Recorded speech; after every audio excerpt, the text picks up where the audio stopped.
evening, everyone. Thank you so much for joining us. My name is Dina Maison, and I am a certified mentor and counselor with SCORE. I also have the job title of being the workshop woman. I am responsible for making sure that these actually go off without a hitch and schedule them, and we are very pleased this evening to be having Cliff Ennico present How to Sell Anything to Anyone. How many of you have either worked with or know about SCORE and what it is? Oh, good. So a good number of you do. For those of you that don't, we are a free of charge service where we do two things. We have these workshops, but more importantly what we do is we help small businesses, we help brand new fledgling businesses, people with great ideas that are looking to just get into having a business. SCORE and our mentors and all of the subject matter experts that are all volunteer. We have over 50 mentors in the greater Bridgeport area. We will work with you and bring the right people in given the challenges that you're facing, whether it's what is a business plan? How do I work with the bank? How do I work with the bank in terms of guaranteed SBA loans? How do I make great dog biscuits, but I wouldn't have a clue how to market them. Do you have a marketing expert? Do you have I don't understand anything about sales.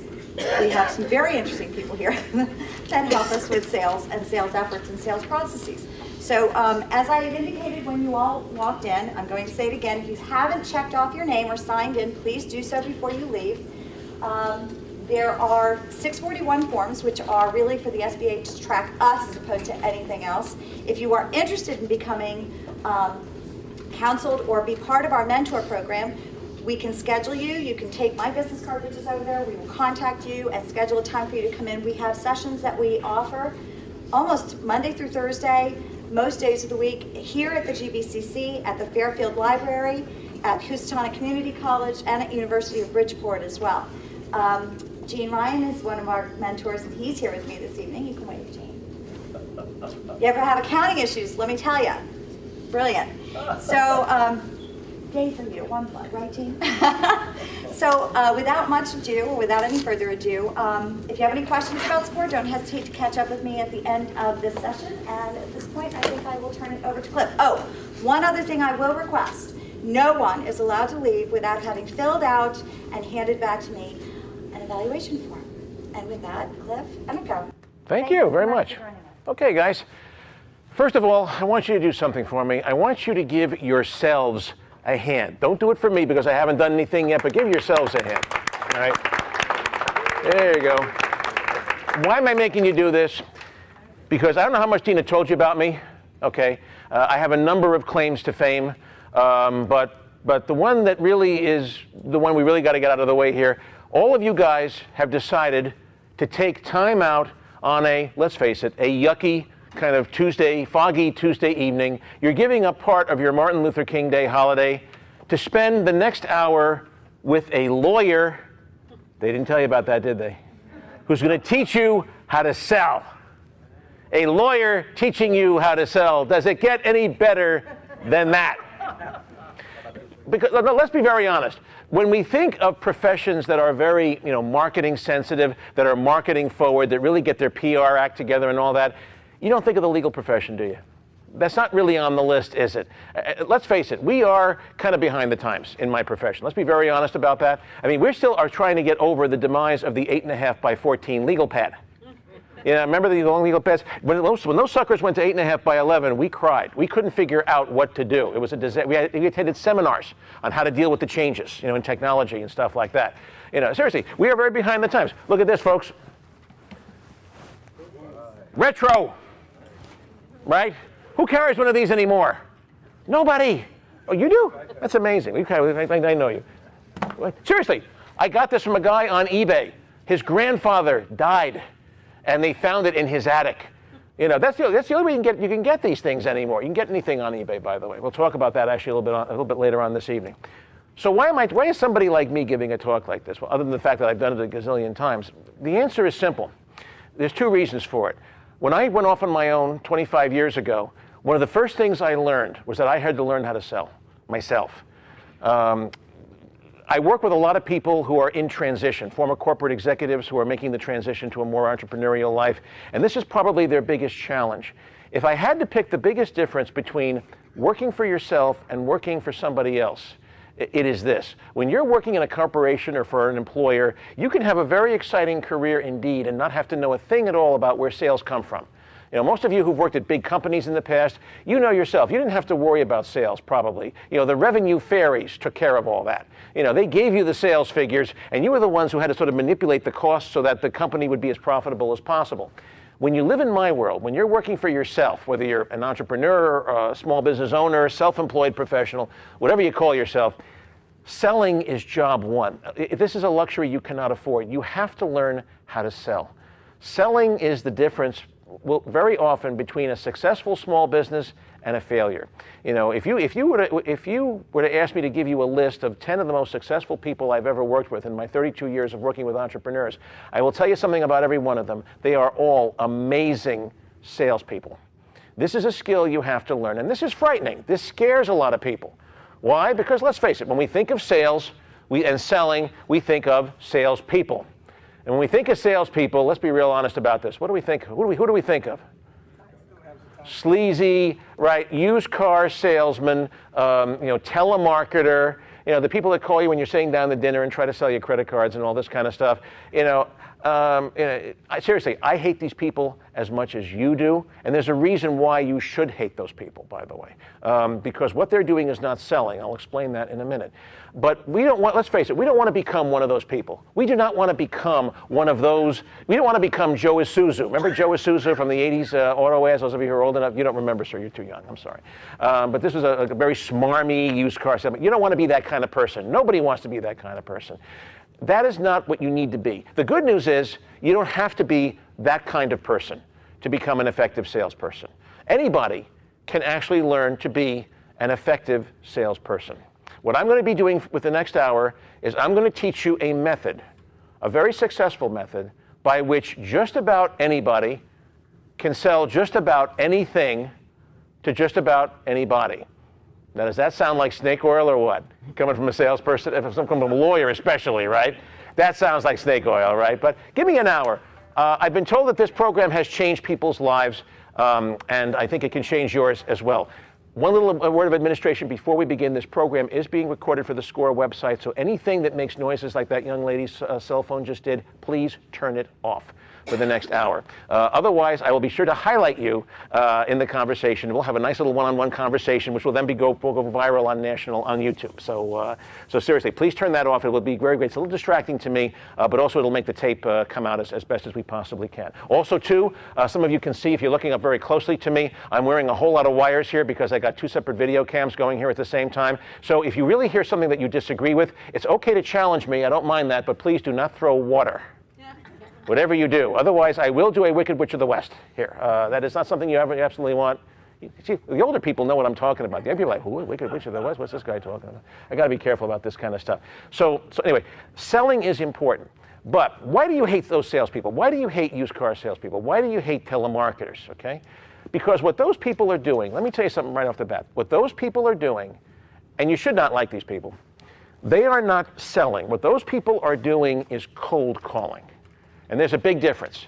Cold calling doesn't work. Do not do it. The one book that I will never write, no matter how much somebody pays me, is How to Become a More Effective Cold Caller, because I just don't see it working. It doesn't work for my clients. It doesn't work for me. It doesn't work for anybody. Here's what cold calling is. I got a basement full of dead fish that are rotting away by the minute, and I'm hoping that some of you people here are in the mood for seafood for dinner tonight. That's what cold calling is. It's taking your inventory and throwing it at a bunch of people you don't even know anything about, and hoping that there are some people in the audience who really might want some cheap fish for dinner tonight. That's what cold calling is all about. That's why you hate these people, okay? I'll be more specific about this later on in the evening. I am not going to teach you how to cold call. What I'm going to teach you is selling that really, really works. So, how do you sell anything to anybody? Answer, it's a 3-step process. But, there's a big but. If I were to give you the 3 steps right now and list them for you, you wouldn't have any idea what I was talking about at all. It would sound like Greek to you. Before you can understand how to sell just about anything to just about anybody, there's something you have to buy into, and it's something that's a little radical. It's a little different. It is something I guarantee you've never heard from anybody else before, unless you have heard one of my talks before, because I've been teaching this now for over 20 years. But unless you've attended a Cliff Ennico seminar before, you've never heard this before. I'm going to take some things you know about business tonight, and I'm going to turn them on their ear. I'm going to turn them upside down, 180 degrees around. Because once you buy into this particular thing, selling becomes very, very easy. If you don't buy into it, selling is going to be a challenge. Okay?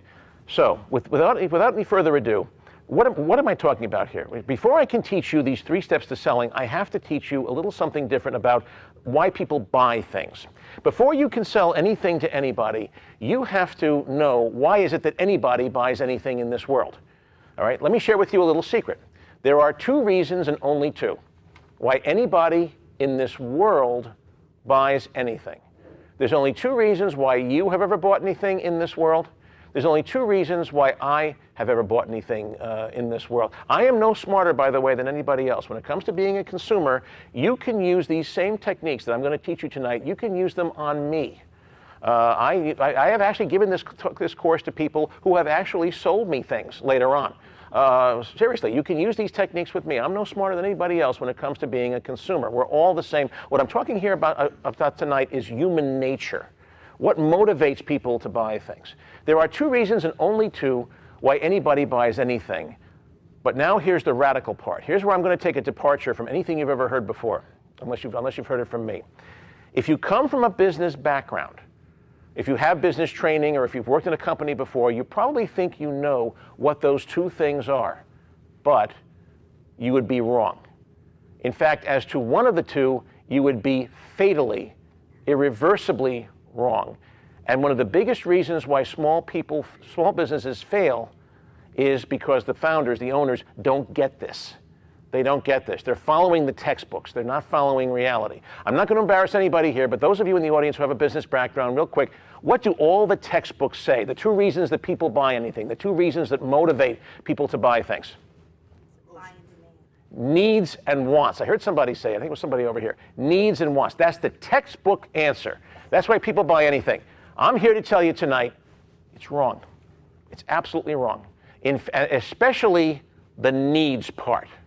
When you're in business for yourself, one of the dirtiest little secrets you're going to learn, and it's not in any textbook in the world, people seldom, if ever, buy things because they need them.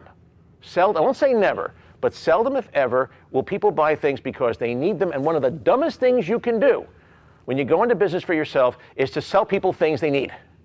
It's one of the dumbest things you can do. Hardly ever works. Okay, now this is a little radical, so let me try to explain it a little bit. All right, those of you who are old enough to remember, okay, there are 2 reasons why people don't buy things they need. Okay, the first reason is people don't always know what they need. You know, if you don't know what you need, I don't know what I need either all the time, right? So if I reach into my briefcase now and I pull out an ugly, ugly machine, something you've never seen before. Looks like a silver football. It's got all kinds of lights and wires hanging out of it. It's got this blue plastic thing that sticks out into space like an amaryllis. And I put this thing out in front of me and I say, now, ladies and gentlemen, this is my latest invention, the Frugal Framus. That's a made-up word, by the way. Just so you know, I've trademarked it. I own frugalframus.com, .net, .org, .us. So don't even think of using this, okay? I use this the way some people use widget. It is proprietary. I invented it. You cannot have it. End of story, okay? Legal disclaimer here. Got to do that, okay?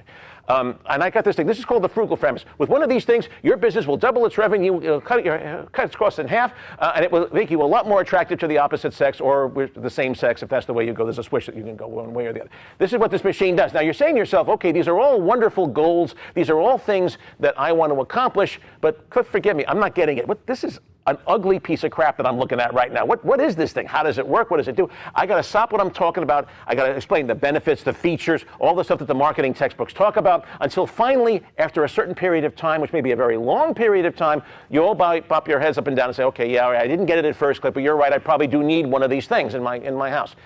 Now, if you think that that's science fiction, what I just described, those of you who are old enough, think back to when the first personal computers came out. When did the first personal computers come out? Anybody know? The first was the Apple IIe. 1976 is when it first came out. The Apple II. That was the first, there were a couple of personal computer networks for businesses, but the first ones that were intended for the home was the Apple IIe that came out in 1976. Okay? Did you all rush out and buy one when it first came out? Why? The answer? Because you didn't need it. You know, you already, if you were alive in 1976, you did not need a personal computer in your home at that time. You know, you had already things in your home that did everything that the early personal computers could do. If you had to write a letter to somebody, what did you have in the home that worked perfectly well? Typewriter. Remember the IBM Selectric? Right? I mean, I have one at home, and I can find all the parts on eBay. It's amazing. It's 40 years old. I will be buried with this machine. It's incredible. The IBMs, some of them were pretty good, right? If you had to do a spreadsheet, you had those wonderful analysis pads. Remember the green analysis pads that the accountants used to use? My dad was a bookkeeper, so he used to bring these home, and I would color in the boxes. I was like, remember Mondrian, the Dutch painter, right? I could have made a fortune. I was doing what Mondrian was doing when I was like 5 years old. It was absolutely amazing. He was a Dutch painter, did a lot of geometric abstracts. You can look him up on Wikipedia. Okay. So that was it. If you had to do slide presentation, you had slides. Kodak made them. Remember Kodak? They just went belly up. Right? You know, Kodak used to make them up in Rochester, New York. Rochester's like a ghost town now because of Kodak going bankrupt. Seriously, you ever go up to Kodak? Rochester, New York, that's a scary town to walk through. Seriously, there's like nothing going on up there. I was just up there recently. So you had all these things. And also, do you remember too how truly ugly the early computers were? I mean, the Apple IIe kind of looked like the periscope on E.T.'s spaceship. Remember that? You know, and they were also hot, and they were dusty, and they were expensive. The printers were like $5,000-$6,000. Right now you can get them for like $100, but back then, I mean, they were like $6,000-$7,000 to get a dot matrix printer that didn't even look good, you know, and all that kind of stuff. You know, don't get me wrong. I mean, I'm not saying the PC is a bad idea, but it didn't catch on right away. In fact, it didn't catch on until 1984, 1985. Wasn't that when you bought your first PC? It was probably around 1984, 85, 86. So for that period of time, for like 8-9 years, almost a decade, these personal computer companies, or they were mostly PC divisions of larger companies like IBM and Hewlett-Packard, were spending hundreds of millions of dollars getting their market to the point where they bobbed their head up and down finally and said, you know what, you're right, I need one of these silly PC things in my family room. It took them 10 years and hundreds of millions of dollars to get their market to that point. Anybody here have $100 million in their checking account? I'm not seeing any hands. By the way, if any of you said yes, my next question would be, do you have a daughter of marriageable age? That would be my next question, just to let you know. By the way, Lady Gaga has totally taken your look. I don't know if anybody's ever told you that before. I'm so sorry about this. Later on, I want you to stand up. I want the camera to get a hold of this. This is absolutely wonderful. You never sit in the front row in a Cliff Ennico presentation. I always have to have fun with a couple of people. But anyway, so seriously, do you know her, by the way? She actually grew up a few blocks away from where I grew up as a kid. It's kind of interesting. Anyway, so okay, get back on track here. So the point is that, you know, so it took like 10 years for the marketplace for the personal computer to develop. So my story here is not so much science fiction. You know, people will not buy things that they're afraid of. You're going to have to condition your market, educate your market, and that takes time, that takes money, which you probably do not have. That's my message here. But there's a second thing. There's a second reason why people do not buy the things that they need. Even if you know you need something. Even if I reach into my briefcase and I pull out something and you say, oh, Cliff, don't even open your mouth. Yes, I get it. You're absolutely right. I need this. Don't even open your mouth. I don't have to spend a minute of my time getting you to buy into the fact that you need this. It's something you know you need. Do you always buy it? Seldom, if ever. Now, the best example I can give up, I apologize, but I'm going to have to talk about myself for a couple of minutes because I'm probably the best example that I can think of. And here I'm going to get a little personal on YouTube and on the internet. But I think I can trust you guys with this information. Would it shock you to know that up until about 4 or 5 years ago, I did not have a will? It's pretty surprising, isn't it? You won't offend me if you say that you're shocked. Now, let me ask you, why did I put off getting a will done? By the way, I don't do wills. I'm not trying to sell you on the idea of doing. How many people here do not have a will? Be honest. It's about half the room. That is very, very typical. Okay? Why did I put off for so many years having a will? Is it because I didn't know I needed one? Come on, folks, I'm a lawyer. If anybody knows they need a will, it's me, right? And it gets worse because I myself do not do wills for people. Every once in a while, a client will call me, they want a will done, right? What do? I don't just hang up on them. When a client calls me and asks me to do a will for them, I can't do it for them, so what do?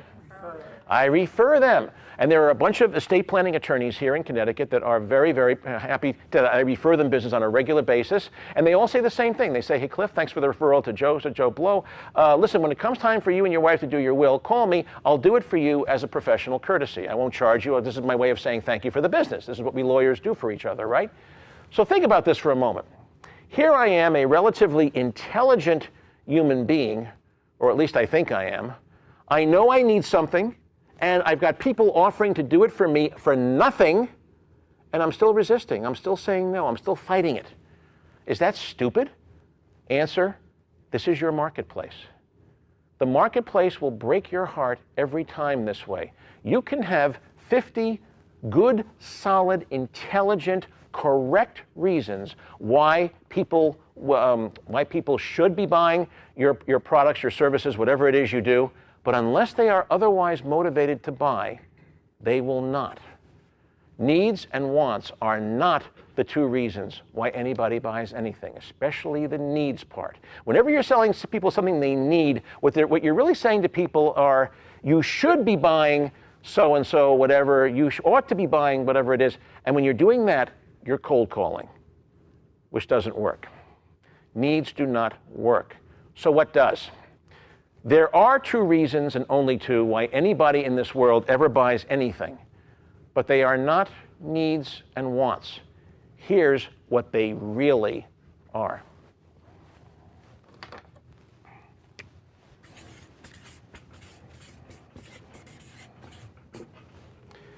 Passions. People buy passion.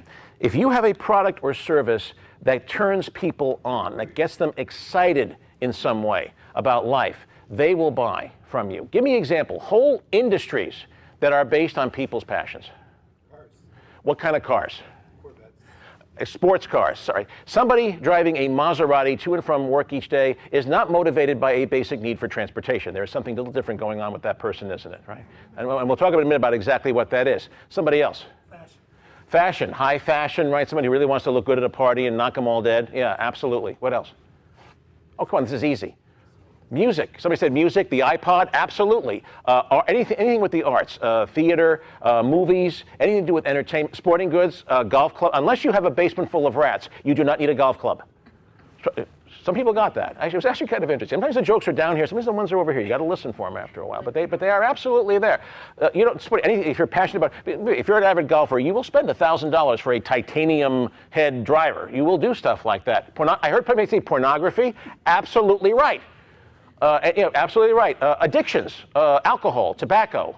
Those are anything addictive is a passion-based thing. Seriously, this is easy. If you think seriously, if you're having trouble thinking about passions, here's a great trick. Think of the 7 deadly sins. Seriously, I am not at all kidding about this. Think about, I have to digress for a moment. I have to share this with you. I read something absolutely fascinating the other day. And this is something no one's ever heard before. But I was actually, some university out in the Midwest did a study, a human behavior study. What they did was they had people stand on campus, and when people came up, they would ask them to name the 7 dwarfs from Snow White and the 7 Dwarfs. Remember the movie, Snow White and the 7 Dwarfs? This is what they did. And it wasn't so much whether people could do it. The question was, which of the 7 dwarfs do you remember and which do you forget? Interestingly enough, very few people could name all 7. And most people could name 1 or 2.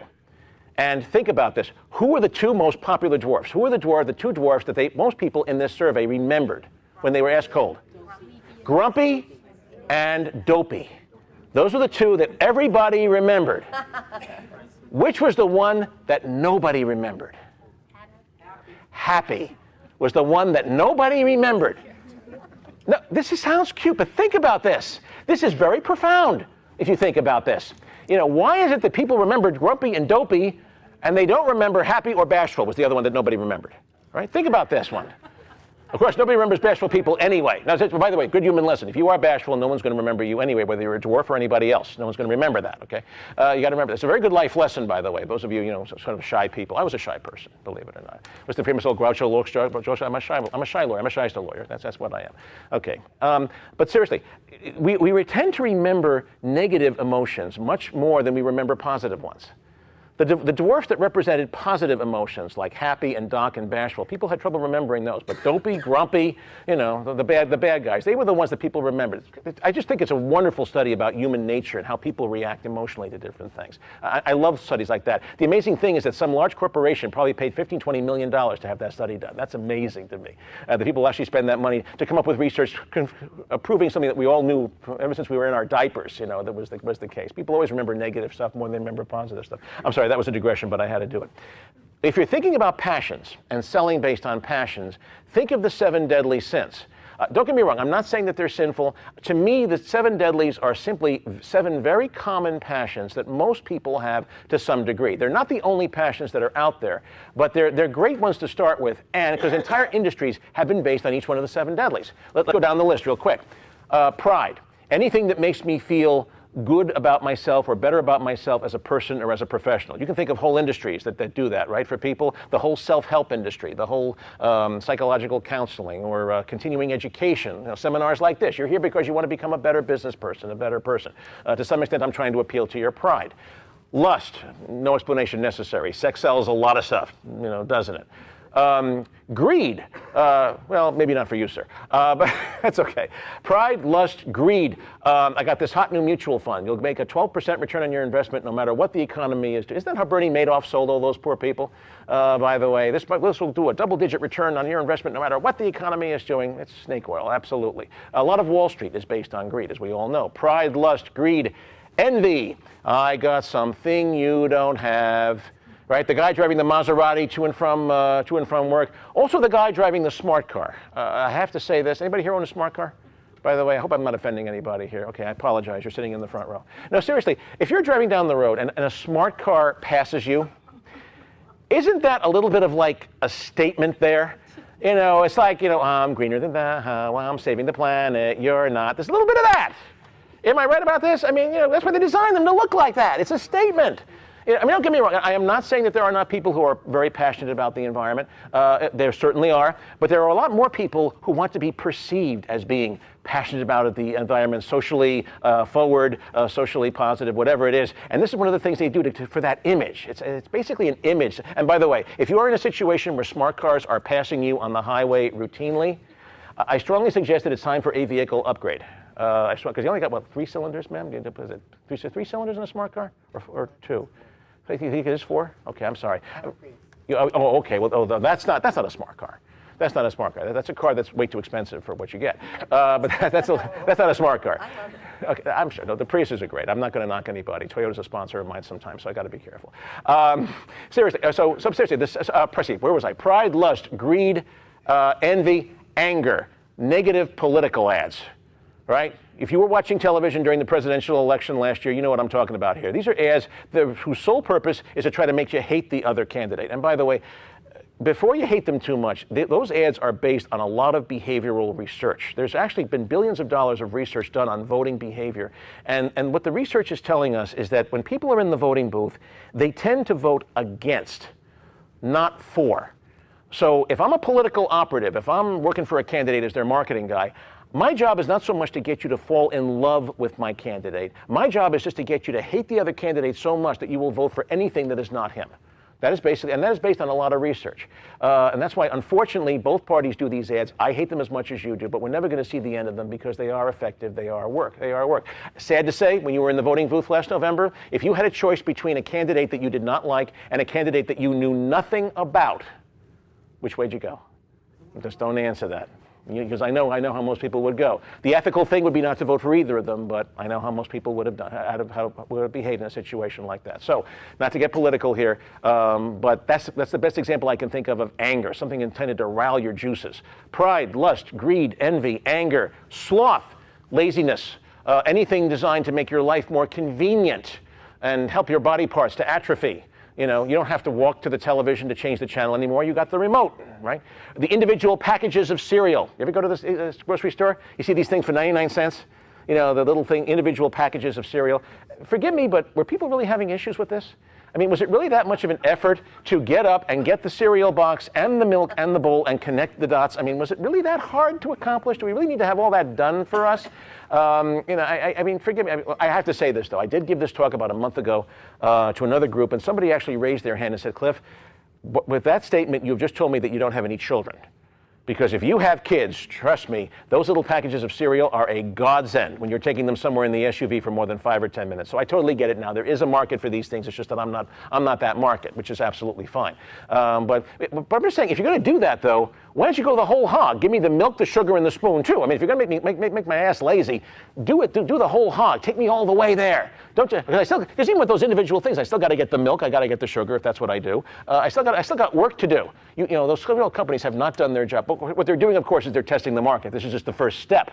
Then they'll actually have the machine that actually force feeds you the cereal, you know, like you can see in some of the sci-fi movies. That's where they're going to next. So sloth, laziness, anything that makes life easier for people is going to sell. Then the last one, so we got pride, lust, greed, envy, anger, sloth. The last one, of course, is gluttony, eating and drinking too much. I don't know anything about that one. I really can't help you with that one. I'm sorry. But why are you all laughing? Why are you laughing? It's okay. I'm not offended. Listen, truth, okay, word. A body like this that I have does not happen overnight. This, which you are looking at, takes years of dedicated effort every day to get into this shape. And trust me, it's a lot more fun than going the other way. Trust me about that. Okay, trust me, I know a little bit about gluttony. I know I've had some close encounters with cupcakes in my life, so trust me on that one. Okay, so those are the 7 deadly sins. They're not the only passions that are out there, but they're a great place to start because most of us have them as human beings, and whole industries have been built on those 7 deadlies. So that's passion, but passion is not the only reason why people buy things. The second set of emotions, and that's really what we're talking about here. This should not come as a surprise to anyone. Fears and anxieties. If you have a product or service that helps people sleep better at nights, they will buy. In fact, in a down economy, studies tell us people will spend more on things that will help them sleep better at nights, even when they're not spending on things that they get excited about, things that appeal to their passions. Give me examples. Whole industries that are based on people's fears and anxieties. Home security systems, burglar systems. You ever see the ads for home security systems? It's always the same ad. I don't care what the company is. They always use the same ad. It's a house in the middle of nowhere. Upstate Connecticut or someplace like that, Farmington, someplace like that. And there's a creep, the light is on, there's a creep in a ski mask who's trying to get into the house. And who's always in the house? It's always the same 2 people. Who is it? Mother is bathing the baby. Exactly right. Now, if you know anything about burglars, they don't work that way. Burglars do not work like that. Burglars laugh at those ads. A professional burglar, the last thing in the world he wants is people in the house when he goes in, even a mother and child. He doesn't want anybody in that house when he hits that house because he knows that if there are people in the house, things will get out of control, and he's no longer looking at a burglar. This guy over here laughed for the first time. I think they think he gets this one. But seriously, they know that what starts out as a routine burglary rap may end up as something a lot worse, and they'll spend the rest of their lives in prison. They don't want that any more than you do. A professional burglar actually spends lots of time making absolutely sure you are not in that house when they go in and hit. You're asking me how I know this. Let's just say that my clientele comes from all walks of society, okay? And I do get a cut. No, I'm only kidding. Seriously. I sometimes go into the prisons, by the way, and I actually work with people in prison who are getting ready to be released early and to re-enter the mainstream, and I'm one of the people they ask to go in there. That's how I know about how burglars think. So there's a situation, ladies and gentlemen, where Madison Avenue is giving you a totally false image of how burglars work for the sole purpose of scaring the bejesus out of you. That is what they're trying to accomplish here. Okay, give me some other examples. Whole industries that are based on people's fears. Well, guns, yeah, for self-defense, absolutely, I would get that. What's that? Makeup, cosmetics, you know what? I'm not going to answer to that, and I'm not saying you're wrong. I want to save it, and I want to use that to illustrate a very important point, but we're not ready for that one yet. You're not wrong, but I want to elaborate on it. You're not wrong, and you're not right either. Hospitals, healthcare, well, emergency room care, let's put it that way. Cosmetic surgery? I'm not so sure about that. Okay. Insurance, absolutely, insurance. People, Mr. Ennico, why we buy insurance? Because we're afraid that, we're going to drop dead young and our family's going to starve and live in a diaper box under the Brooklyn Bridge. We don't want that. That's why we buy life insurance, right? How about lawyers, folks? Oh, come on. I mean, I'm in the fear business, right? Seriously, when was the last time you called your lawyer when you were having a nice day? No, seriously, think about this. Right? When things are going great, there's two people you never call in a million years. You never call your lawyer and you never call your orthopedic surgeon. Those two people you never call. Of course, if you're calling your orthopedic surgeon, things are a little bit worse than they are when you're calling your lawyer, right? Seriously, in my law practice, when I pick up the phone, every phone call begins exactly the same way. Cliff, thank God you picked up. Oh, man. I was going to go to lunch. I thought you were my wife. Okay, start talking. Tell me about the situation. How much of your body has the wolf eaten up? What's the story here? How bad is this? Seriously. And by the way, it's exactly 7 o'clock right now. So we have to keep time. It's very important. But seriously, we lawyers are based on fear. If I'm going to try to sell you legal services, I'm going to try to scare you a little bit. Is what I'm going to try to do. Okay. Now, seriously, these are the two reasons, and the only two reasons why anybody buys anything in this world. It's either because it turns them on in some way, or it helps them sleep better at nights. Now, up to now, we've been talking about some pretty easy examples. But now let's tackle some tough ones, okay? Because this is a little tricky. Let's talk about cosmetics. The young lady over here raised makeup, cosmetics, okay? Let's take a vote. If we're a cosmetic company, we sell perfume to women, cologne to men. Are we going to use fear or passion? How many people say fear? You do? Very, very interesting, by the way, that you would answer that way. How many people say it's not easy? Is it? The more you think about it, wait a minute, you can't really decide. That's okay.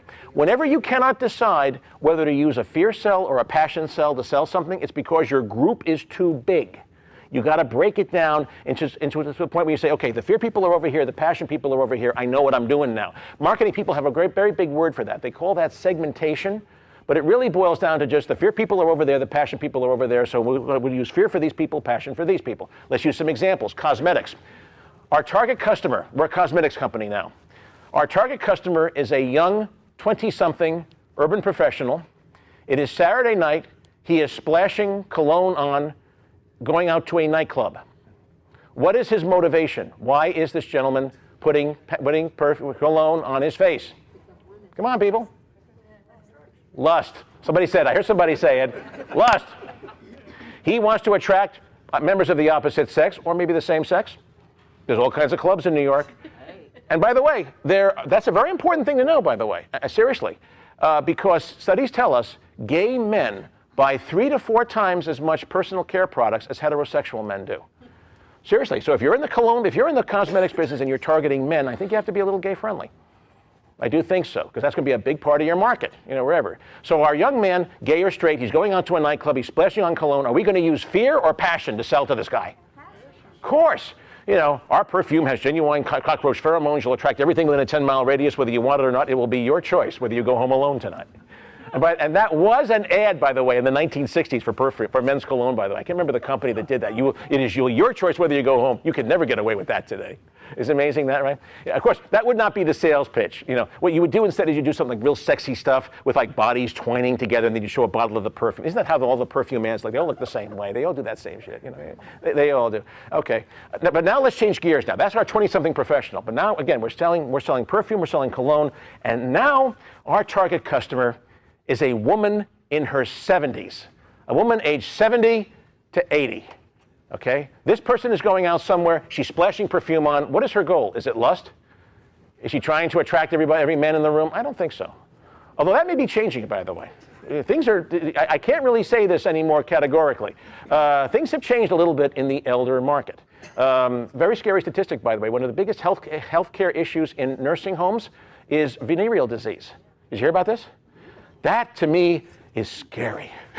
That scares me worse than the one thing I've talked about all day tonight. Things are changing in this world, but traditionally, at least, if a woman is putting on perfume, what is her objective? What is she trying to accomplish? Anybody?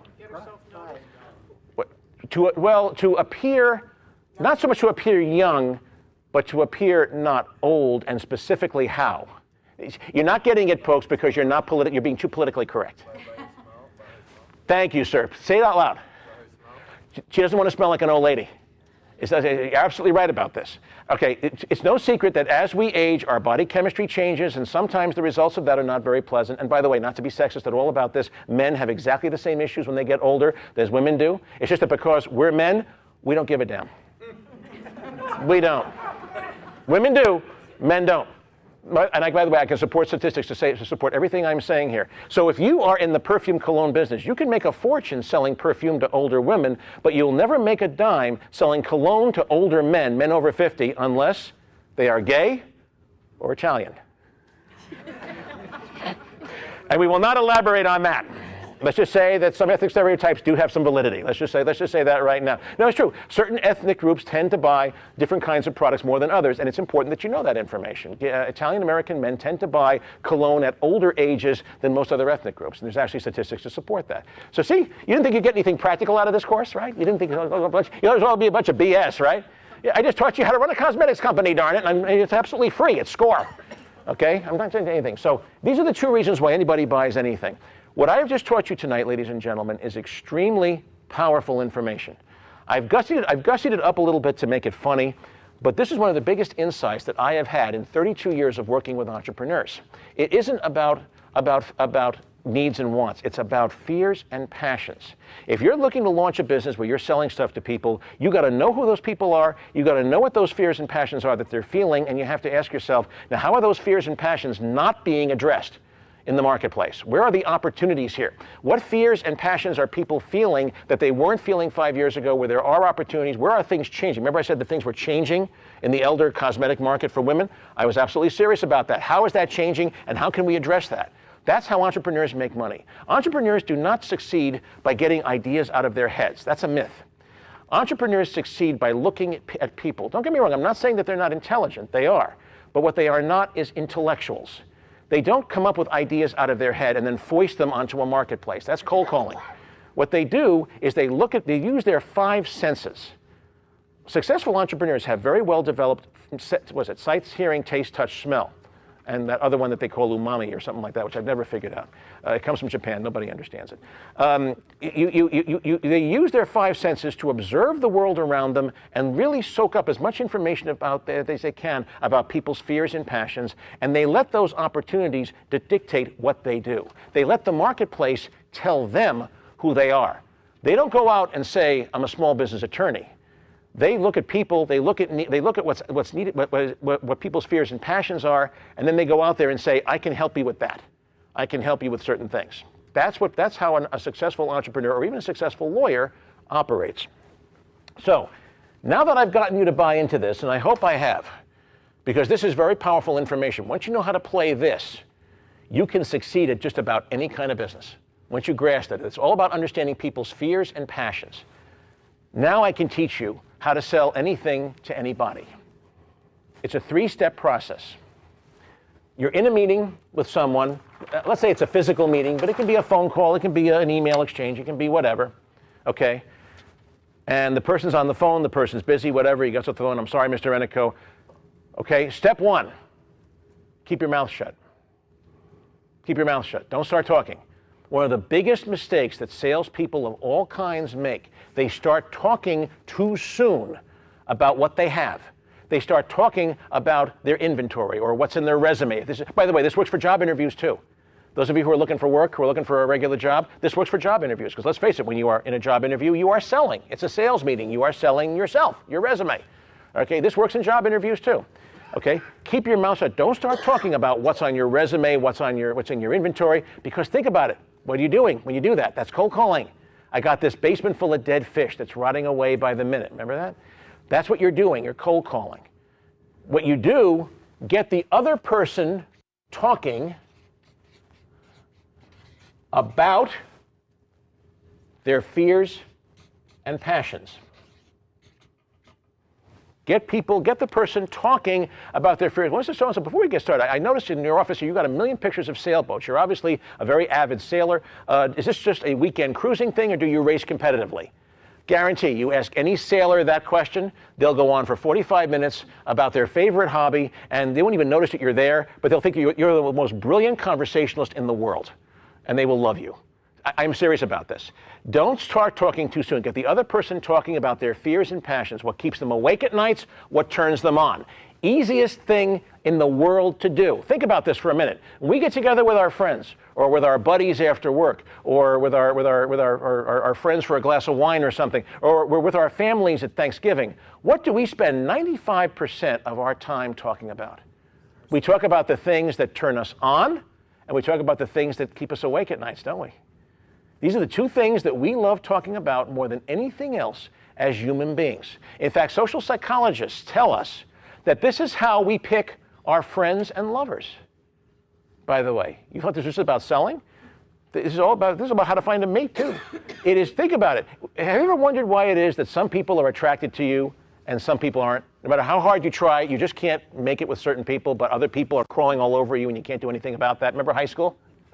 Right? In other words, I know, sir, it was like that for you too. I know exactly. But seriously, what different? Have you ever wondered why it was that certain people got you and certain people didn't?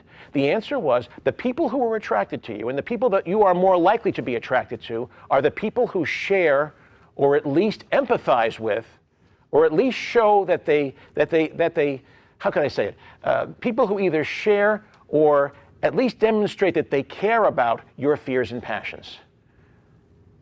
The people that are more likely to be attracted to you and that you're a lot more likely to be attracted to yourself are the people who share or at least show an interest in your fears and passions. Think about it. It's very hard to like someone who does not share your fears and passions or doesn't care about them. Don't get me wrong. I'm not saying you hate that person, but you just don't care about them. You could take them or leave them. Whereas if somebody does share your fears and passions, you're much more likely to get closer to that person. Sometimes physically. It doesn't matter what they look like, by the way. Studies do show that at a superficial level, opposites don't always, at a superficial level, opposites can attract each other. The person doesn't have to look anything at all like you. But if the person shares your fears and your passions, or at least demonstrates an interest in those things, you are much likely to get closer to that person. What have I just taught you? Ladies and gentlemen, I've just taught you how to make friends. We didn't think you'd learn anything in this class, right? I've just taught you how to make friends. If you want somebody to like you, the best way to do it is to show that you share or at least empathize with their fears and passions. Easiest thing in the world to do. Get them talking about those fears and passions, right? And show an interest in them. That's all you got to do, and I guarantee they will like it. And by the way, don't they tell you when you're interviewing for a job, the first thing is to get the interviewer to like you, right? If you've ever taken a course in job interviewing, right? I just told you how to do it. Get them talking about their fears and passions. That's step number one. Get them to do all the talking. You should be doing less than 10% of the total talking. They should be doing the other 90%. This goes against the grain of some interview books, by the way.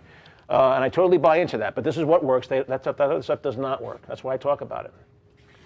Second step.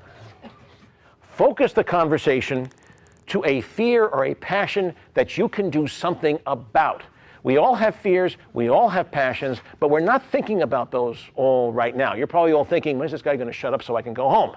Right? That's what you're thinking right now. Right? So if I'm trying to sell you something, I got to get you to focus on a fear or a passion that I can do something about, for which I have a solution.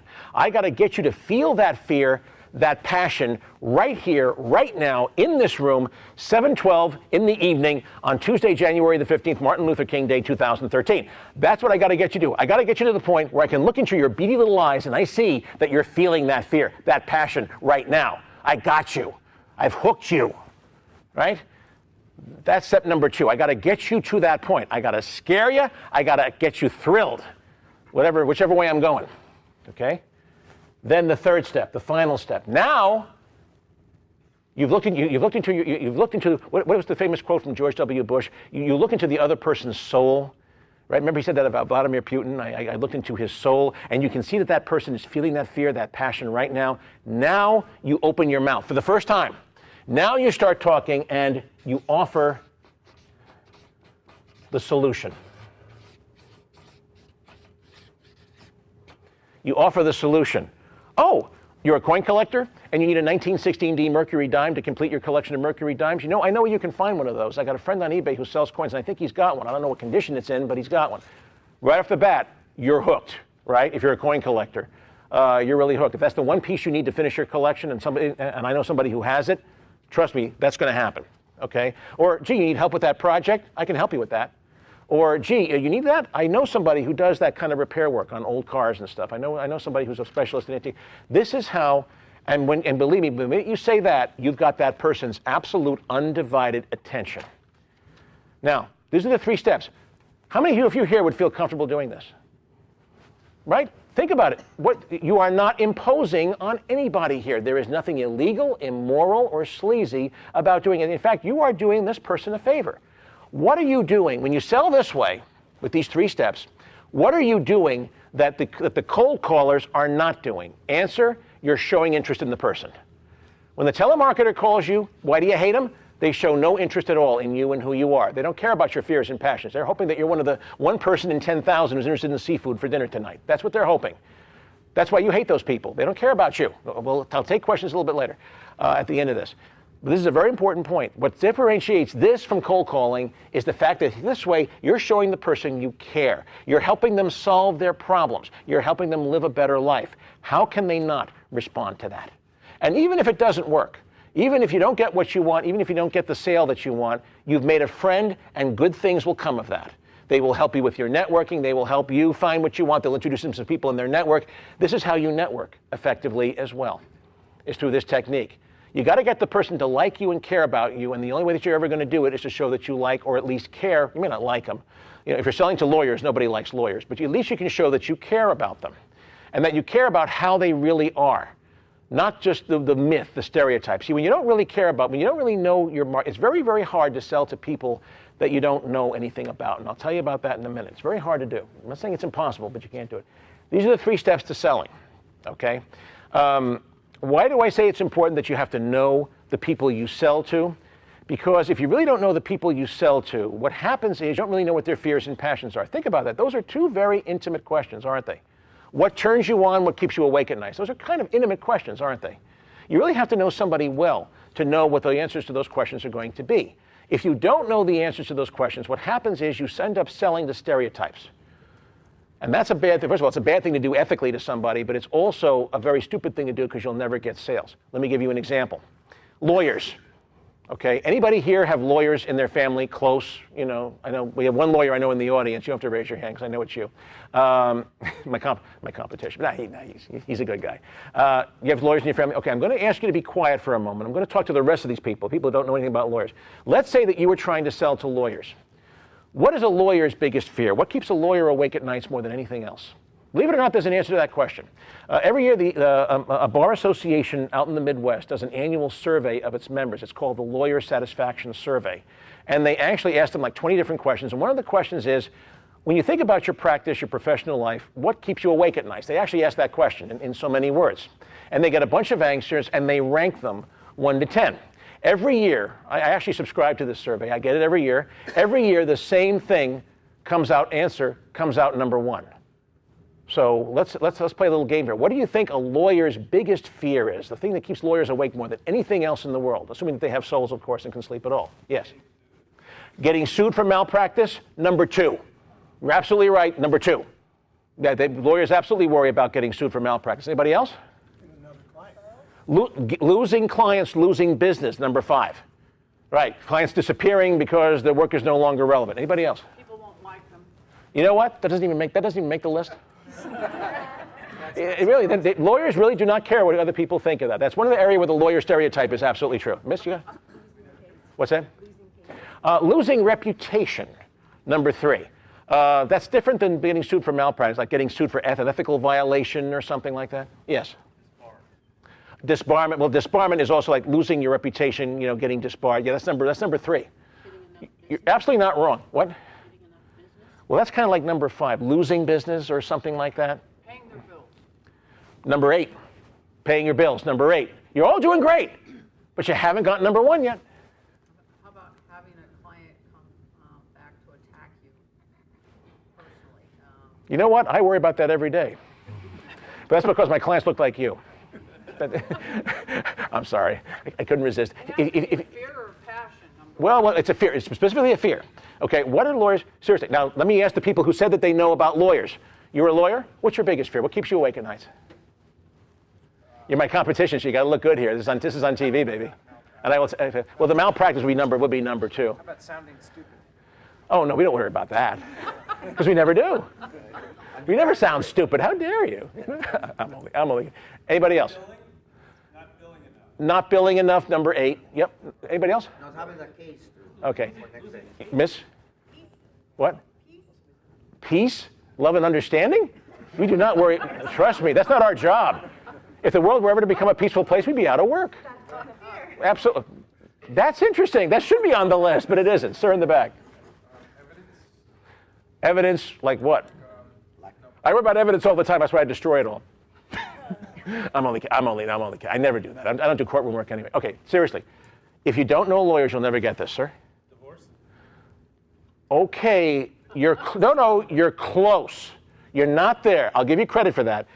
Getting divorced specifically, number one fear, at least according to this one survey that this Midwestern Bar Association does, not having enough time with their families.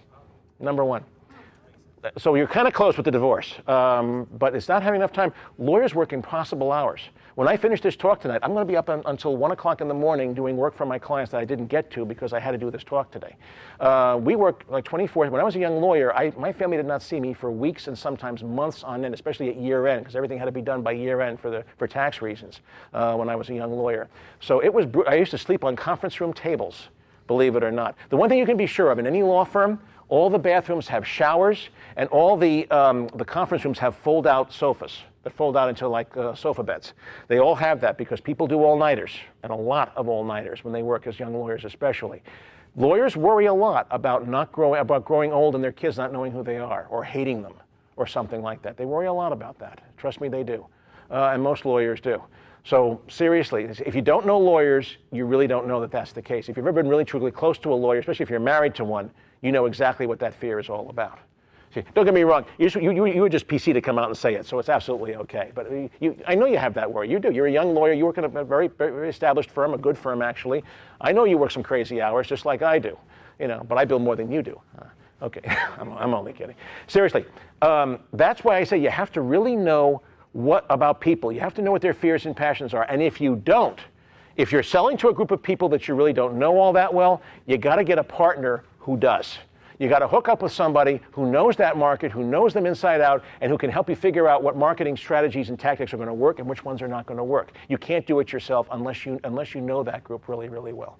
So now that I've taught you this, let me give you an example in real life of how this works. It really is very simple.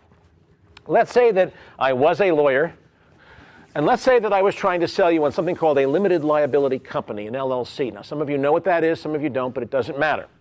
Okay? I'm trying to sell you an LLC. Here's how I would do it. Ladies and gentlemen, I've worked with over 15,000 people, just like yourself, who are trying to start businesses and get them up off the ground in the 32 years that I've been doing this. If you're like virtually every one of those people that I've worked with, one of the things that's keeping you awake at nights probably is the fear that you're going to start a business, something's going to go wrong, you're going to get sued by somebody, and you're going to lose your house. Am I right about this? And you're right to be worried about this. We live in a very litigious society. Anybody can sue anybody for anything. Don't let anybody tell you otherwise. And it's something that you have to learn to deal with when you start a business of your own. But you don't have to live with that fear. You do not. There are some things we lawyers can do that will put a wall up between your business assets, the stuff that you use in your business, and your personal assets, your house, your cars, your stamp collection, your autographed photo of Elvis, your 401k from your former employer, your kids' college tuition fund. With one of these wall things in place, if you have a business, and God forbid you do get sued, well, your business assets are still going to be subject to attack. That's why you have to have insurance on those things. But all your personal assets, your house, your cars, whatever, will be behind the wall and will be safe and protected from attack. One of these wall things we call an LLC or a limited liability company. Would you like to hear more? How many of you are going to say no to a sales pitch like that? It's pretty effective, isn't it? Now let's parse it out. Why was it so effective? Why did this sales pitch work? Well, first of all, I cheated a little bit. I skipped step number one. I didn't get you talking about your fears and passions. Why? Because I've worked with entrepreneurs for 32 years of my life, well over 15,000 of them, and everybody worries about that. I know that every one of you has that fear. So I don't have to get you talking about it. I know it's there. So I went right to step number 2, and I scared the crap out of you. I painted a picture of you getting sued and losing your house. Now here I am trying to make you excited about entrepreneurship, and I'm telling you about all this awful, horrible stuff that could happen. The fact that you could be sued and that you could indeed lose your house. Now, why did I do that? To scare you? No, because if I did, that would be unethical. What I did was I got you there, and believe me, some of you guys actually did a little bit of this when I did this. You actually reacted. You actually sat back up a little straighter. I really hit you there with that whole thing. I definitely got to you. Then I said, you don't have to live with that. There's something you can do about it. And now the only question in your mind is, can I afford one of these LLC things? The answer is you absolutely can. If you go to my website at cliffennico.com, I've got my whole fee structure right up there. You don't even have to ask me how much it is. It's all up there on my. And by the way, there are attorneys in this state that hate me because I do that. I put all my fees up on my website. You know exactly what I'm going to charge you for different kinds of work. People hate me for that. I'm a state-of-the-art guy when it comes to my profession, right? Rocket science, remember, we're behind the curve. We're still using the 8.5 by 14 legal pads. You got to remember that. Okay, so that's how to sell anybody, how to sell just about anything to just about anybody. You got to know them, you got to know their fears and passions, and you get them talking about those, and you focus the conversation to a fear or a passion you can do something about, and then you nail them between the eyes so they can't get away. And tell them, I can help you with that. I can do something with that. Now, there's one more secret you have to know about selling, and then I'm going to shut up. And this is probably the most profound thing that I've learned about selling in general, but more importantly about entrepreneurship. It is, if I had to pick the single key to succeeding as an entrepreneur, as a self-employed person, as a small business owner, it is this. You have to avoid becoming a prisoner of your resume. Now, what do I mean by that? You know, and this is especially true of people who come from a corporate background. People who come from a corporate background had a real problem with this. But it's something that we all have to learn. You have to learn to get outside your comfort zone. And that is a tricky thing for most of us to do because it is scary. Here's what's going to happen to you. When you're in, I got good news and I got bad news here about the entrepreneurial world. The good news is even in this crappy economy, with all the stuff about the fiscal cliff and the debt ceiling and all this kind of crap that's scaring us to death in our newspapers. And by the way, why do you think the newspapers are scaring us to death these days? Because it sells newspapers. Precisely right. They're in the same fear and passion business that the rest of us are, whether we like it or not. And fear tends to work a lot better than passion. That's why they do it. Seriously, even in this crappy economy, there are some wonderful opportunities out there for entrepreneurs, for self-employed people, for new small businesses. There's tons of opportunities out there. That's the good news. But there's some bad news. Very few of those opportunities are going to be things you have ever done before. These are things that are not going to be on your resume. They're going to be things that you kind of know something about, but you really, and if you're a professional, you should know about them, but they're not going to be anything that you've ever really done before. I guarantee you this. If you go out and start pitching business from somebody, let's say you're a consultant, you're trying to pitch consulting business, you're going to be in a meeting with somebody, and I guarantee this will happen to you. This will happen to you. You'll be in a meeting with somebody, you'll be pitching whatever, you'll be talking, trying to offer solutions, you'll be doing this, and the person will say, you know what, I kind of like your style here. You've obviously attended Cliff Ennico's seminar, so you know how to sell, okay? That's not going to happen. But I like your style. I really like the way you're approaching this. You know what? I've got this Frugal Framus project over here. By the way, Frugal Framus, just so you know, it's a totally made-up word. And those of you who are thinking about writing it down, you should be aware that I have trademarked it. I own frugalframus.com, .net, .org, .us. I mean, do not use this. You'll hear from my attorneys. Okay, no. It's just a made-up word. It doesn't mean anything. It's like widget. I got this Frugal Framus project here. I got a little budget allocation for it, but I don't really want to put one of my people on it. I'm looking for an outside consultant to help us with this. Are you interested? Whatever the Frugal Framus is, I guarantee it's something that you've never done before. But you do know a little bit about it. You've heard about it. It's in your field. You've maybe read something about it. Maybe you took a seminar where somebody talked about it. You know a little bit about it, but you've never actually done the Frugal Framus, whatever it is. Okay? It's very tempting in a situation like that to say, well, geez, I don't know anything about Frugal Framus. I've never done it. I don't know anybody else who does. If you say that, that will be the end of the interview. Interview's over. The only reason that you're sitting in that person's office is because they want help with that Frugal Framus project, whatever it is. The losers are the ones who say, I don't know anything about it. That's what I mean by becoming a prisoner of your resume. It's letting your resume dictate who you are. Here's how a winner handles that situation. I'm going to pick you, sir, just because you're looking at me. And also, I like the folded hand thing, too, because that's exactly what this person's going to be looking like, too. So it's a very natural thing for me. That's okay. Anyway, so you're the guy who just said this. You need help with this Frugal Framus project? I'm looking you straight in the eye. Frugal Framus? Yeah, I can help you with that. Smile. Do not break eye contact. Do not show fear. Do not show fear because these people are Rottweilers. They can smell fear a mile away. Do not show how nervous you are when you do this. I guarantee if you do this, the person's going to say something like, really? You know something about Frugal Framus? Well, I'm not going to lie to you. I'm not going to say that I'm an expert or I've done nothing but frugal framus all my life, but I have had exposure to frugal framus. This looks like a very simple frugal framus project. It looks like very straightforward. I can definitely help you, with a frugal framus project at this level. You can tell I'm real good at this. Real good at this. And the guys, really, you're the first person we've spoken to that says that they can help us with this. What do you charge? Don't go cheap. Right? Charge lots of money for this. You're not going to do this for 20 bucks an hour. Make sure you're getting paid for all, right? Get the business. That's my point. Say yes, get the business, and then when you're going down the elevator to the lobby and there's nobody else around you, that's when you do your meltdown. Holy crap, what did I just do? What did I just commit to? I don't know the first thing about frugal framus. Because let me tell you what you're going to do in a situation like that. Fear is a wonderful motivator. I have found. It's probably the best motivator there is. When you're scared of something, you'll do anything to get that fear off your table, right? Didn't I just say that a few minutes ago? So you're going to go home and you're going to get on your laptop and you're going to go to Amazon.com and you're going to buy every book that has Frugal Framus in the title. You're going to get Frugal Framus for Dummies, all 6 volumes.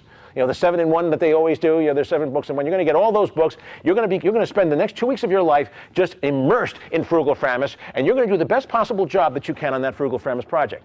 Because when you do, let me tell you, 2 good things are going to happen. Number 1, you do a good job on the Frugal Framus project. Now you're on the inside with that company. You're no longer some guy off the street. Now you're the guy who did the Frugal Framus, or the person who did the Frugal Framus project. And you're going to get other work from that company. The other good thing that happens, especially if you're working for big companies, let me tell you something about big companies. They're all lemmings. They all do the same stuff at the same time. When one needs a Frugal Framus, they all need a Frugal Framus. Right? So seriously, if you do a Frugal Framus project for company A and now you're interviewing with company B, you can say, well, if you're like most, whatever departments, you probably have a Frugal Framus. Yes, I was going to talk to you about that. Well, I just did a Frugal Framus. You did a Frugal Framus project? Your fee just doubled. This is it. You are now the Frugal Framus person. And word gets around about that. Hey, there's a sucker out there that actually knows something about Frugal Framus. This is how people build reputations. This is how you expand your knowledge. This is how you grow as a professional. I cannot tell you how often I have used this technique to my benefit, where I've said yes to something that I wasn't really sure if I could do it or not, but I said yes. I made it the focus of my life for a while, and I learned, and not only did I survive, but it opened the doors to some amazing stuff that never would have happened if I had said no. And I'll give you an example about that, and with this we'll close. I have a relationship with eBay. Some of you know this. eBay actually sends me, the auction site, they send me around the country, basically scaring the hell out of their sellers. I talk about taxes and stuff and how they have to pay income tax and sales tax, and a lot of these people don't know that they have to do that. It starts out as a hobby, it gets out of hand, and before you know it, they're selling $50,000 a year on eBay, and they got to pay taxes. You do have to pay taxes on that, sir. You do have to pay. Seriously, people look at me like, really? You got to pay. Yes, you do have to pay taxes. If you're doing that kind of stuff and you're making money, yes, you do have to pay taxes. Absolutely. So I'm scaring. I've actually had people faint during this. It's actually wonderful. I've had people who sold hundreds of thousands of dollars of stuff on eBay. They never paid taxes. That's a really cool thing. The IRS is starting to send people out to my talks now. That's actually kind of scary. But seriously, eBay does this, and they actually pay me for this. Let me tell you about how I got my relationship with eBay, because it's a perfect example of what I mean by getting out of your resume, not becoming a prisoner of your resume or your past. Okay. Picture the scene. August 2004, Saturday afternoon, hot summer day, 92 degrees in the shade. I'm in my backyard in my t-shirt and shorts. I know, too much information. I'm grilling hamburgers for dinner, okay? My cell phone goes off and I see it's Entrepreneur Magazine. Now, at this point, I was not a regular writer for Entrepreneur. I am now. But back then, I was only doing 1 or 2 articles a year for them because I had met the editor-in-chief at a cocktail party a couple of months before. So I was on their radar screen. So I pick up the phone. This is odd. So I pick up the phone, so I go, Cliff Ennico. Cliff, thank God you picked up. I told you, every phone call begins like that, right? But this was not a legal call. This was not a law client. This was Riva Lazansky, who was at that time the managing editor of Entrepreneur Magazine. She's calling me on my cell phone on a Saturday. So something's going on here. Ms. Lazansky, love to hear from you. She goes, Cliff, I really need your help. I've looked at my Outlook contacts. You're probably the only person who can help me with this. I need you to be on a panel discussion in New Orleans on Monday. This is Saturday. She's giving me 2 days to prep for a panel discussion. So I said, okay, little short notice here, Riva. Give me more information. What's going on here? So she gave me the background. Unbeknownst to me, Entrepreneur Magazine was in discussions with eBay to do a special issue of their magazine for eBay sellers. They were going to call it eBay Entrepreneur, because eBay has about 50 million sellers, by the way. It's amazing how many people they have. That's 50, 50. sellers around the world. And this was going to be a magazine specifically for them that Entrepreneur was going to publish. And they were going to launch this magazine at eBay's annual trade show. It's called eBay Live, and that year it was being held at the Morial Center in New Orleans, pre-Katrina, New Orleans, that year. So they called me, and so she said, Cliff, and they were going to launch this product, they were going to have an all-star panel of some of the top names in entrepreneurship. Some of these names will be familiar to you. Michael Gerber, the guy that wrote the E-Myth Revisited book, which is like the classic of entrepreneurship. They had Bob Kiyosaki, the guy that does the Rich Dad, Poor Dad books. You've all heard of him.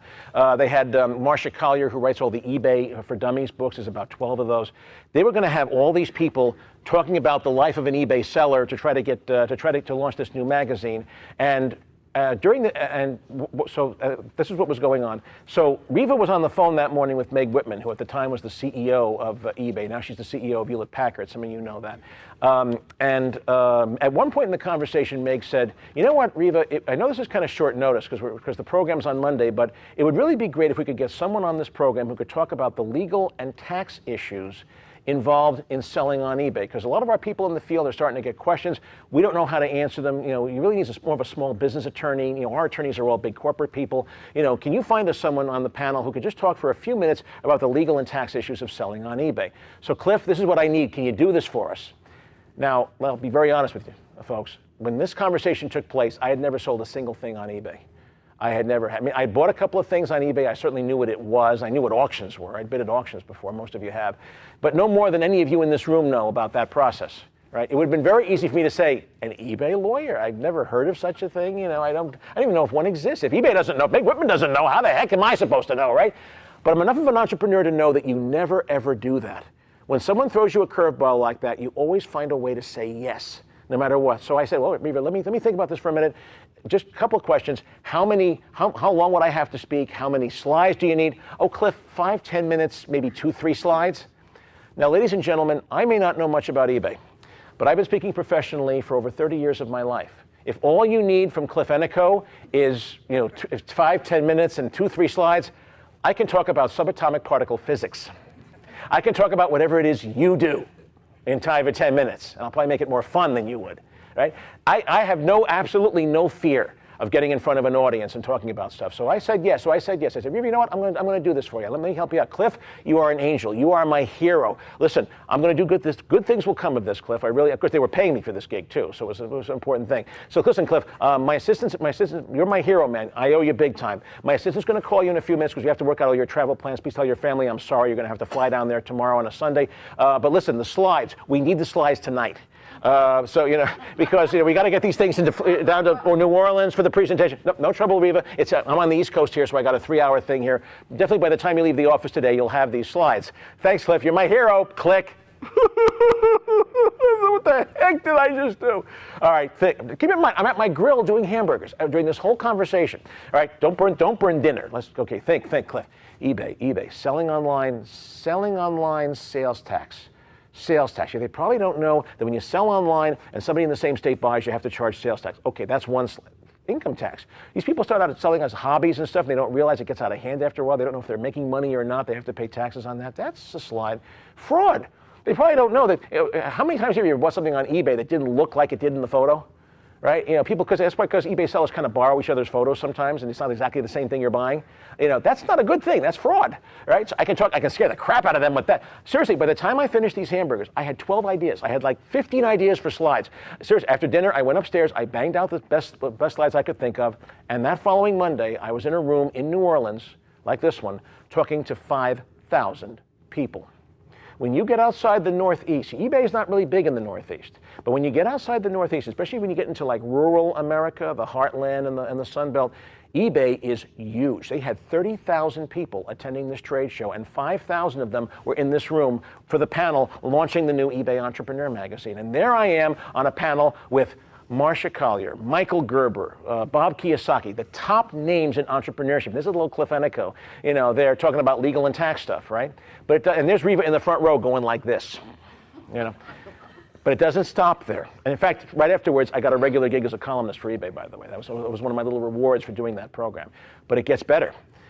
when I got off the podium, after doing this wonderful, we handed cards to all the other speakers and stuff, I got off the podium, and all of a sudden I'm surrounded by a bunch of people wearing light blue shirts and khaki pants, which I later found out was the eBay corporate uniform. That's what the employees of eBay wear in San Jose at the corporate headquarters.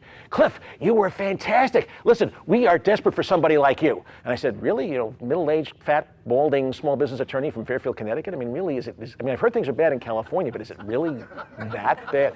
And she goes, no, no, no. And they started telling me about this thing called eBay University, which is basically a team of people who fly around the country teaching the eBay sellers how to build real businesses out of their eBay selling.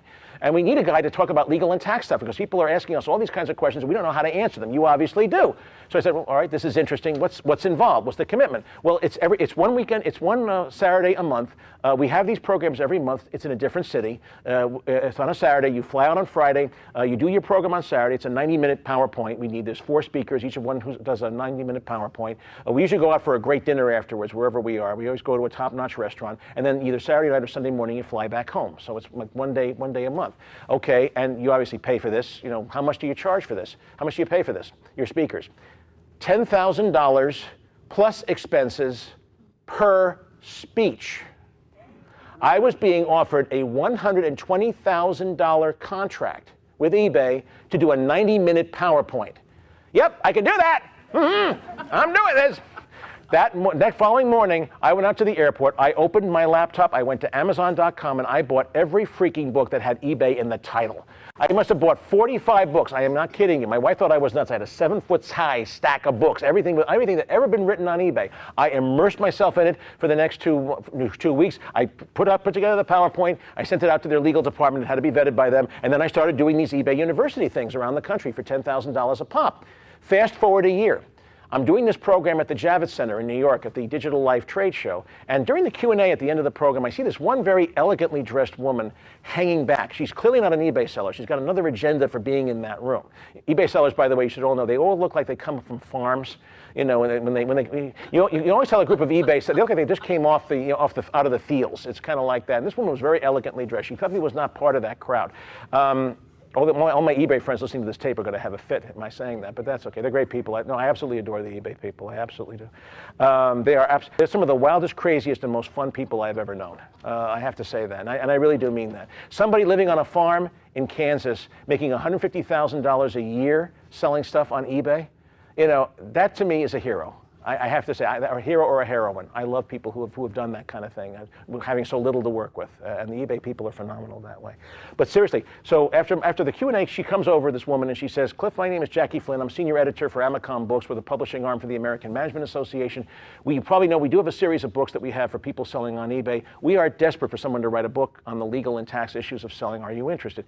So the bottom line, ladies and gentlemen, you are looking right now at the world's leading authority on the legal and tax issues, not only of selling on eBay, but on selling at retail online. Amazon has expressed an interest in working with me. Google has expressed an interest in working with me now. I'm going to be in Europe part of the summer, doing some talks over there. My clientele is about 30% e-commerce companies who have all heard about me because of the work that I've done for eBay. I've written 5 books on this topic. I am at work on a 6th. And I cannot tell you how much money and how much fun I have had because on a hot summer day in August 2004, sitting in my backyard in a t-shirt and shorts grilling hamburgers for dinner, I took a cell phone call offering me a frugal framus. And I said yes, and I let it take me someplace really, really fantastic.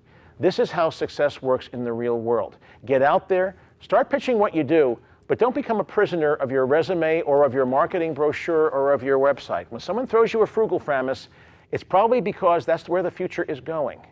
Say yes to the frugal framus and let it lead you to someplace because it might lead you someplace really fantastic. And I hope you have as much fun as I have. That is all I have to say, folks. That is how to sell just about anything to just about anybody. Thank you very much. You've been an absolutely marvelous and very patient audience. I have to be careful with video cameras going. I can't do all the wild and crazy stuff that I sometimes do. So thank you for your patience. Yes? Quick question, Cliff, if you don't mind. If you have both, if you have a product or service that may have, what in your opinion, a very good passion sell as well as a good fear sell, in the same pitch, could you do both, and would that kind of work against each other? Or Okay. is that bad? The question is, if you have a product or service that has both a fashion sell and a peer sell, could you do both in the same presentation? The answer is absolutely yes. But if you really know your market, you won't have to. You know which one will work. I mean, you can certainly point out that there's a passion side as well as a fear side, but you should really focus on what you know your customer's looking for. That's really what I'm stressing you do here, because that's what they're going to tune into. You know, the other side of the equation, they probably will not be that interested in, but they're going to want to know. You need to know going in what that person is. You don't want any surprises. You know, that's why it's so hard to sell to somebody that you don't really know. I know you've been dying to ask a question, please. Well, just one quick thing that you didn't finish talking about, and then I wanted to ask you something about eBay. But you said people seldom buy things they need. One, because they don't know what they need, and what was number two? Oh, the second one was because even though they know they need something, they don't always buy it.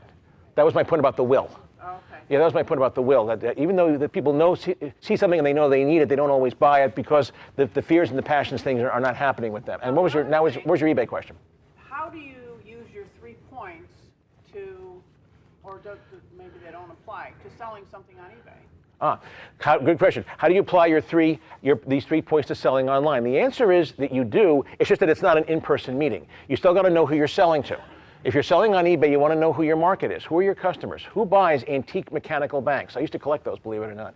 Who buys antique mechanical banks? Describe that person to me. What's their demographics? By the way, I'll tell you, most people who buy antique mechanical banks have a net worth of over $1 million. They tend to be 50 to 60 years old. They tend to be heavily male. A lot of former engineers, and a lot of them live in Europe. That I can tell you. So if you're selling antique mechanical banks on eBay, I've just told you who you should be targeting.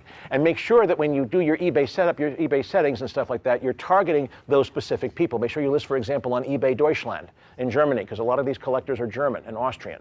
That's an example of how you would use these techniques. And then when you're selling, this is obviously a passion sell. On eBay, most of the stuff that you're selling there doesn't really have a fear component. I will be honest with you. It's mostly passion. It's antiques, it's collectibles. I don't really see a big fear factor there, except in auction listings. If on eBay you're selling something at auction, what's the fear sell? Someone's going to get this before I do. That's why if you ever buy at auction, they always give you the auction, but they also have the buy it now price, which is like 30% over market value. That's why they do that. The idea is that if you don't want to bid at auction and you're afraid that someone's going to get to that before you click the buy it now option and pay 30% more than market value, but at least you know you're getting it. If you're willing to take a gamble, if you don't care about it as much, you go through the auction format and risk that you might be outbid by a sniper. Has anybody here ever bid on eBay and you got sniped at the last 5 seconds of the auction by somebody? Has that ever happened to you? Let me tell you something. There's sniper software that you can subscribe to where you can become that person. It automatically puts your bid in for 5 seconds before the auction closes, whenever it does. If those who want to hear more about that, I'll be happy to talk about you after. And it's perfectly legal. It's not at all sleazy or anything like that. You pay a little bit for the privilege. You pay for the right to bid up to certain amounts, using this software. The leading outfit is an outfit called esnipe.com, if you want to write that down. Say it again? Esnipe, ESNIPE.com. That's the leading. There's several companies, but that's the leading one that offers this sniper software. I use it myself. When you're bidding on something really hot on eBay, the only way to make sure you're going to get it is to use one of the sniper programs. I have to say that. Anybody else have a question? I saw one in the hand in the back. I have 2 quick questions. First is, why are you doing this? Because you seem to be very successful now. I don't mean to be curious about that. And the second is, do you think that the approach that you described has to be modified if the person that you're trying to sell is not the end user, but it's like we're selling in our business to buyers of large chains, department store chains? Do you think there's any modification that Okay, fair enough. First of all, let me answer the first question first. Why am I doing this since I've obviously been successful? Why is Jerry Seinfeld, who's worth $750 million, still doing stand-up comedy in New York City comedy clubs? Likes to do it. Same thing. You love to do it, but also, too, this helps me learn what's going on in the marketplace. The questions that you're asking me help me determine, am I still on target here? Is this joke still working? Does this one need to be changed? Is this one offending people? It's our market research. And it's a 20-minute drive from my home, too, so it's real cheap. That's why I do it. That's the reason. Those are 2 reasons why I do it. And also, too, I love working with the entrepreneur community. I really do. I love meeting new people who are doing this sort of stuff. The second question is, would you modify it at all if you're in a B2B selling? That's really what you're asking. You're selling mostly to corporations, to large businesses. Would the strategy be any different? The answer is a little bit, but not very much. Corporations do not buy anything people in corporations buy things, and the decision makers have fears and passions just like anybody else does. You got to figure out what they are. What is the biggest fear a corporate executive has? Buying product that's not going to sell off the shelf. Not at all. I disagree with that. He's got a bigger fear than that. What is it? Being fired. Maybe because he bought something that wasn't appropriate, but that's not the right answer. The right answer is being fired. When you walk into that office as a consultant, you got the word fear stamped on your forehead. You're some crazy guy off the street who's been out of work for 6 to 9 months, whatever, and you're terrifying that poor person. That person's worried about losing his job because he hires you and you screw up. So you got to do whatever you can do to alleviate that fear. You know, I'm talking about consulting, obviously, but it's the same rules apply when you're selling service. You know, so for example, I actually wrote a book years ago called How to Interview. It's called The Legal Job Interview. How to get the law-related job in any market. When I was selling to bookstore chains, here was my sales pitch. I would say I'm talking to a buyer now, a corporate buyer. I would say, look. You sell to a lot of university bookstores. Every one of those universities has a law school. Every one of those law schools has law students, and those law students are terrified that they're not going to get jobs. They're terrified that they're not going to get interviews, that they're not going to be able to know how to handle them when they deal with them. If you're selling to those kind of customers, what you tell your university bookstore buyers is if you put a stack of these books on right by the cash register where the students will see them on their way out as they're buying other stuff, as they're buying their textbooks for the semester, these books will sell out within 24 hours. That's the sales pitch. It's a greed, passion, sell. Exactly right. When you're selling to middlemen, the sale is almost always a greed, passion sell. When you're selling to middlemen, because they're not buying these for their own use, they're buying them for resale. Their biggest fear is that these things are going to sit around in inventory forever. So you got to alleviate that fear. You got to convince them that the sell-through rate is going to be very high. That's how you sell to a middleman, sir. When you sell advertising, what would be based on? When I say When we sell advertising. sell advertising. It depends on who you're talking to. Actually, a client of mine. Business owners. Well, no. I will tell you. One of my clients specializes in selling advertising to law journals, to specialized legal publications for the legal community. And obviously, I help him target. He's got a double problem because not only is he selling to a lawyer, he's selling to a publisher. Who's very worried about going out of business in the next few years, because let's face it, technology is changing everything. You know, I'm right now helping him develop an internet advertising strategy because that's where these journals are going. They're becoming online publications, and he's terrified that he's not going to be able to make the same margins selling internet advertising that he will print advertising. So there's an example. I'm helping him make that transition to becoming an internet advertising expert because that's where his marketplace. Print, here, you want to predict the future? I'll close on this. I'm going to give you 4 words. Seriously, you want to write these down. If you want to know where the future is going, I got 4 words that can help you get there. Seriously, I can do it in 4 words, and it'll only take 5 minutes. Well, maybe 4 minutes. I'll try to do it in 4. Dina's got to go home. Okay. These are 4 things that I think we can all be fairly certain about the next 10, 20, 30 years, at least in America or North America. Number 1, the future is digital. Digital is the word. Brick and mortar is going out the window. You're not going to see mom and pop retail stores and any commercial strip in 5 or 10 years. Right now, you're not seeing those around here. It's all going online. That Digital Life trade show that I was talking about is all about companies that are helping people bring their businesses from the real world into the digital world. And last year they had 500 exhibitors.